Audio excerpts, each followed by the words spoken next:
रोजच्याप्रमाणे आज सकाळीच माझी झोप लवकर उघडली.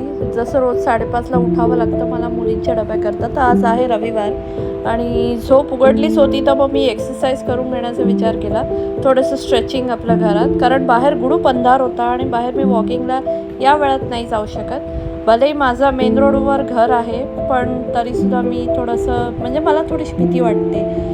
सो मी स्ट्रेचिंग करून झाल्यानंतर मी जसा उजेड पडला तसं मी वॉकिंगला गेले माझं 10,000 स्टेप्स कंप्लीट करण्याकरता.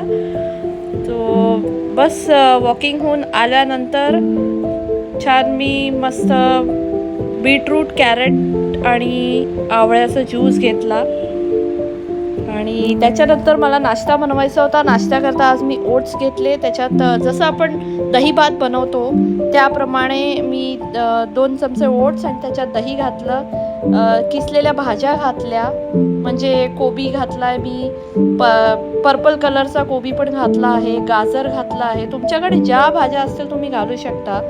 आणि बस त्याला फोडणी दिली मी छान शेंगदाण्याची, कढीपत्ता टाकून, जशी आपण दही भाताकरता फोडणी करतो अगदी सेम तशीच, आणि इतकी छान लागत होती रेसिपी. तर चला मी माझा ब्रेकफास्ट एन्जॉय करते. Take care friends, bye.